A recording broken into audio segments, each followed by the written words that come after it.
அருமையான கர்த்தருடைய பிள்ளைகளே, நாம் வாசித்த இந்த வேத பகுதியிலே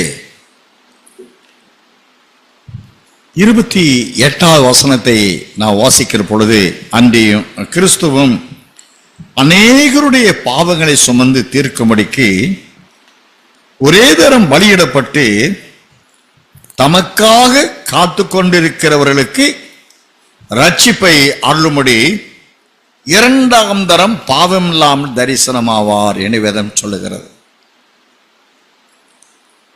இரண்டாம் தரம் தரிசனமாக கூடிய தேவனுடைய நோக்கத்தை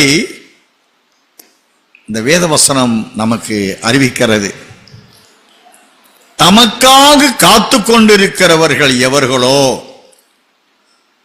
அருமை இரட்சகருடைய வரியைக்கென்று காத்து கொண்டிருக்கிறவர்கள் அல்லது ஆயத்தமாய் கொண்டிருக்கிறவர்கள், ஆயத்தத்தின் பரிபூர்ண நிலையை அடைந்து என் மணவாளனை சந்திக்க நான் ஆயத்தமாயிருக்கிறேன் என்று தமக்காக, அவருக்காக மட்டும், அவருடைய வருகைக்காக மட்டும் அவரை மாத்திரம் நோக்கி காத்திருக்கிறவர்கள் எவர்களோ, அதைத்தான் சொல்கிறார். தமக்காக காத்து கொண்டிருக்கிறவர்களுக்கு ரட்சிப்பை அருள்முடி இரண்டாம் தரம் பாவமில்லாமல் தரிசனமாவார். அவர் வரக்கூடிய வருகை பாவம் இல்லாமல் தரிசனமாகக்கூடிய, பாவம் இல்லாமல் அவர் வரப்போகிறார். ஏன் இரண்டாம் முறை, இரண்டாவது தரிசனம் இப்படி இருக்கிறது? இரண்டாம் வருகை என்று சொல்லவில்லை. ரட்சிப்பை அருளும்படி இரண்டாம் தரம் என்றால், அருமைய இரட்சகர் அன்றி இயேசு என்ற நாமத்திலே பாவிகளை ரட்சிக்க கிறிஸ்து உலகத்தில் வந்தார்.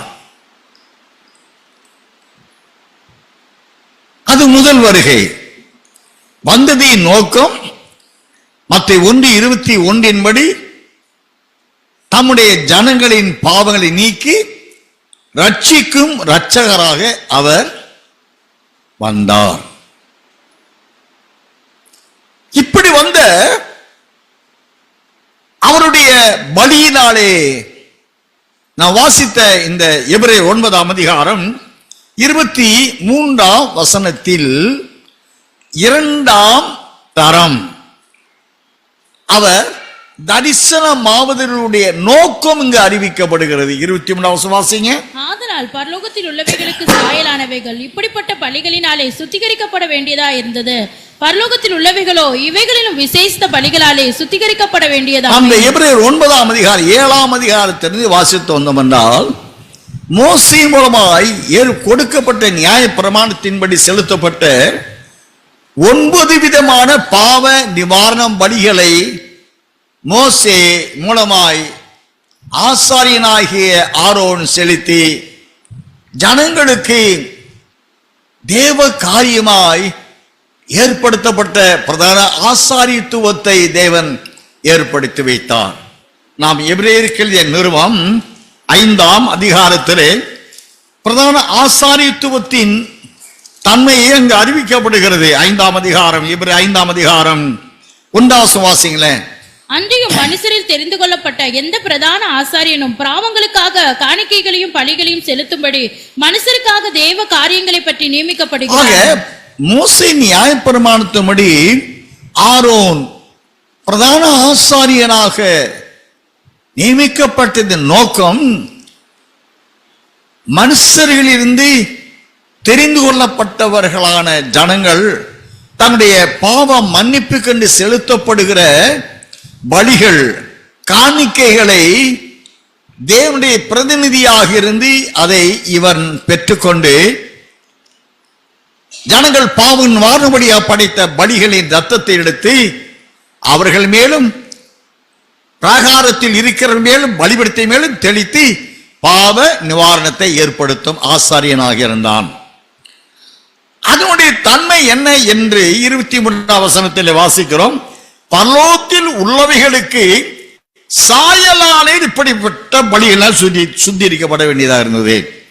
அப்படி பழைய ஏற்பாட்டு காலம் நியாயப்பிரமாணத்தின்படி செலுத்தப்பட்டு வந்த அந்த பாவ நிவாரண பலியின் மூலமாய் சிறைவேளர்கள் அடைந்து கொண்ட பரிசுத்தம் என்ன? பரலோகத்தில் இருக்கக்கூடியவர்களுடைய சாயலை தான் அறிய முடிந்தது. பரலோகத்தில் உள்ளவைகளுக்கு சாயலானவைகள், அதனுடைய சாயல், ஓ பிதா இப்படிப்பட்டவர், அக்கினிமயமான தேவன், ஒருவரும் சேரக்கூடாத ஒளி வாசமாய் இருக்கிறவர், தேவதூதர் இப்படிப்பட்டவங்க தான், மோசே ஆசைக்கூடாது பிரவேசித்து மகிமை இறங்கினது, சாலமோன் ஜெபித்த பொழுது கர்த்தர் மகிமை நாள் என்ன, இப்படிப்பட்ட பரலோகத்துக்குரிய சாயலைத்தான் அவர்களால் கண்டு அறிய முடிந்தது. அவர்களில் ஒருவனாயிலும் பரலோகத்தில் உள்ளவர்களின் சாயலை அணிந்து கொண்ட ஒரு சுத்திகரிப்பு அவளுக்கு கிடைக்கப்படவில்லை. பரலோகத்தின் சாயல் தேவதூதர்கள், பிதா, இவர்கள் எப்படிப்பட்டவர்கள் என்று பிதாவை ஆராதிப்பதற்கு உரிய ஒரு பக்தி நெறிமுறைகள், பாவ நிவாரணத்திற்கு ஏதுகரமான பக்தி நெறிமுறைகள், பாவ நிவாரண நெறிமுறைகள், பலி செலுத்துதல் போன்றவற்றை தான் அவர்கள் அறிந்திருந்தார்களே தவிர பரலோகத்தில் உள்ளவர்களாக பரலோகத்தில் இவர்கள் தங்கி தரிப்பதற்குரிய அந்த தேவ சாயலை இவர்கள் அணிந்து கொண்டவர்களான பரிசுத்தம் அவர்கள் கிடைக்கப்பெறவில்லை. அதைத்தான் சொல்லுகிறார் எபிரேயர் 9:23 பரலோகத்தில் உள்ளவைகளுக்கு சாயலானவைகள் இப்படிப்பட்ட பலிகளினால் சுத்திகரிக்கப்பட வேண்டியதாக இருந்தது. பரலோகத்தில் உள்ளவைகளோ, பாருங்க, பரலோகத்தில் உள்ள சாயலை சொல்லுகிறார். பழைய ஏற்பாட்டு பக்தர்களுக்கு, ஏசப்பா மூலமாக மீட்கப்பட்டவர்களுக்கு பரலோகத்தில் உள்ளவைகளோ இவைகளிலும் விசேஷித்த பலிகளினாலே சுத்திகரிக்கப்பட வேண்டியதாக இருக்கிறது. விசேஷித்த பலி ஏசப்பா பலி. நமக்காக ஏசப்பா சிலுவையை சந்தித்து ரத்தம் சிந்தி பலியானாரே, தன் ஜீவனை கொடுத்தார். அந்த பலி பழைய ஏற்பாட்டு கால பலி பாவன் வான பலிகளை காட்டிலும் இயேசு மகாராஜா தன்னை கிருபாதார பலியாய் படித்துக் கொண்ட பலி விசேஷித்ததான பலி. அந்த பலியின் மூலமாய் பரிசுத்தமாக்கப்படுகிறவர்கள் பரலோகத்தில் உள்ளவைகளோ இவைகளிலும் விசேஷத்த பலிகளால் சுத்திகரிக்கப்பட வேண்டியதாக இருக்கிறது. இவர்களை பரலோகத்திலே கொண்டு போய் சேர்க்க பரலோகத்தின் ஜீவியத்திற்குரியவர்களாய், அப்படின்னா பரலோகத்தில் இருக்கிற பிதா, பரலோகத்தில் அனுப்பப்பட்ட இயேசு மகாராஜா, அனுப்பப்பட்ட பரிசுத்த ஆவியானவர், இவர்களுக்குள் இவருடைய சாயலை அப்படியே இவர்கள் தரித்துக் கொண்டு பரலோகத்திலே இவர்கள் இருக்க தகுதி அடைகிறார்கள் இயேசுவின் பலியினாலே. இப்படி பரலோகத்தில் உள்ளவர்களாக பரலோகத்தின் சாயலை கண்டு தரிசித்து அதோடு விட்டுவிட நிலைக்கு கிருபின் கால பரிசுத்தவான்கள் அழைக்கப்படல. இவர்கள் பரலோகத்தில் உள்ளவர்களாக, அப்ப பரலோகத்தில் இவர்கள் நித்திய ஜீவனை சுதந்திரிக்க வேண்டுமென்றால் பரலோகத்தின் உள்ளவர்களின் சாயலை இவர்கள் அணிந்து கொண்டவர்களாக இருக்க வேண்டும். பிதாவின் சாயல், தேவ சாயல். வேதத்திலே பல இடத்தில் வாசித்திருக்கிறோம். எபேசியர் 4:24, கொலோசியர் 3:10, 1 யோவான் 3:2 இன்னும் பல இடங்களில் வாசித்திருக்கிறோம்.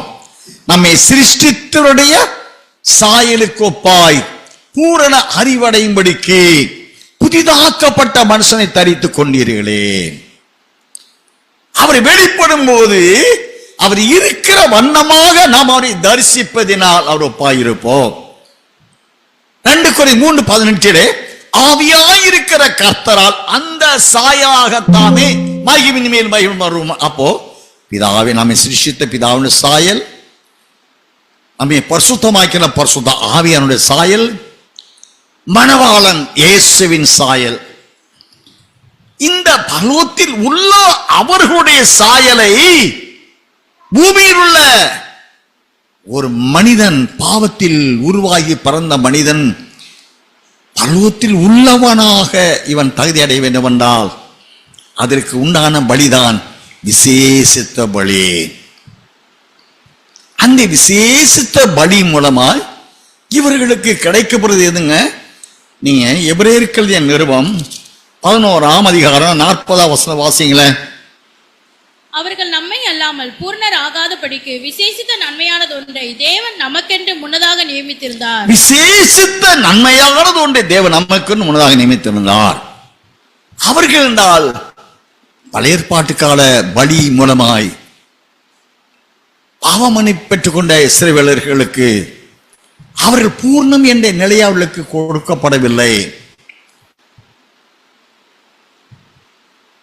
வேதத்திலே ஆண்டவர் இயேசு கிறிஸ்துவின் நாட்களில் காலத்தில் அந்த விசேஷத்த பலியாகிய இயேசுவின் பலி மூலமாய் சிந்தின ரத்தத்தினாலே பாவ மன்னிப்பையும் அவருடைய ஆவியார் பரிசுத்த ஆவியாருடைய புதிதாக்குதல்களினாலே ரட்சிக்கப்பட்ட ஆத்துமா ரட்சிக்கப்பட்டவர்களுக்கு தேவன் ஒரு விசேஷித்ததான ஒரு கிருபையை வைத்திருக்கிறார். அதைத்தான் 11:40 அவர்கள் என்றால் பழைய ஏற்பாட்டு கால பக்தர்களாகிய இஸ்ரவேலர்கள் அவர்கள் நம்மை அல்லாமல் பூர்ணராகாதபடிக்கு விசேஷித்த நன்மையாக தேவன் நமக்கென்று முன்னதாக நியமித்திருந்தார்.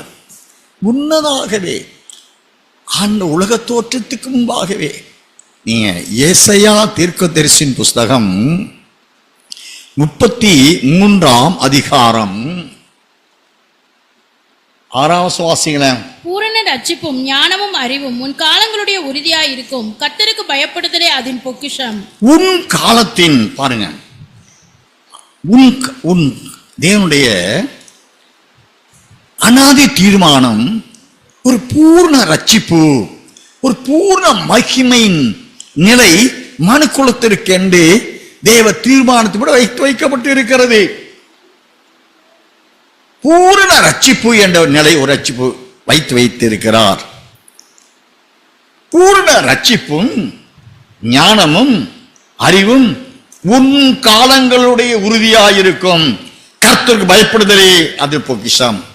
இப்ப தேவன் ஒரு பூர்ணமான ரட்சிப்பின் ஒரு காலத்தை வைத்திருக்கிறார். அந்த காலத்துக்குரிய ஜனங்கள் எவர்கள் என்பதை உலக தோற்றத்திற்கு முன்பாக தேவன் வைத்திருக்கிறார். அவர்களுக்கு தேவனால் அருளப்படுகிற ரட்சிப்பு சரீரப்படியான ரட்சிப்பு அல்ல. அப்போஸ்தலர் 2:47 ரட்சிக்கப்படுகிற, அதாவது மனதிரும்பி பாவம் அறிக்கை செய்து பாவ மன்னிப்பை பெற்றுக்கொண்டு ஜலத்தினால் ஆவியினாலும் மறுபடி பறந்து கொண்டவர்கள் இருக்கிறார்களே, அப்படிப்பட்டவர்கள் சபையின் அங்கமாய் அனுதினமும் பரிசுத்த ஆவியானவர் சேர்க்கப்பட்டு வந்தார்களே, அது பூர்ண ரட்சிப்பு அல்ல. அது சபையின் அங்கமாக ஆவியானவரால் ஏற்றுக்கொள்ளப்படுகிற ரட்சிப்பு. அந்த நிலைக்குள் தங்களை ஒப்புவித்துக் கொண்டு சபையின் அங்கமாய், கிருபையின் கால சபையின் அங்கமாய் ஆவியானவரால் ஏற்றுக்கொள்ளப்பட்டவர்கள் எவர்களோ அவர்களை சபையில் வைத்துதான், சபையில் உள்ள 5 விதமான ஊழியர்களை வைத்துதான் அவர்கள் மகிமையின் ரட்சிப்பை பூர்ண ரட்சிப்பை அடைந்து கொள்கிறார்கள். கிறிஸ்து இயேசுவின் நிறைவான பூர்ண ரட்சிப்பை அடைந்து கொள்கிறார்கள். சபையில் எட்டலான உடனே, ஒரு பிலீவரான உடனே அவர் பூர்ண ரட்சிப்புக்கு அவரை பற்றி அறியக்கூடிய ஞானம் என்ற அறிவு, அவருடைய சாயல் என்ன, மனவனுடைய சாயல் ரூபம் ஜீவன் என்ன, அவருடைய நாமம் என்ன, நித்தியம் என்ன, இவைகளை ஒரு ஆத்மா மனதிலும் யாசன் பரிசுத்தாவின் அபிஷேகத்தை பெற்றவுடனே இதுக்குரிய கிறிஸ்துவின் நிறைவான ரட்சிப்பை அடையவே முடியாதுங்க.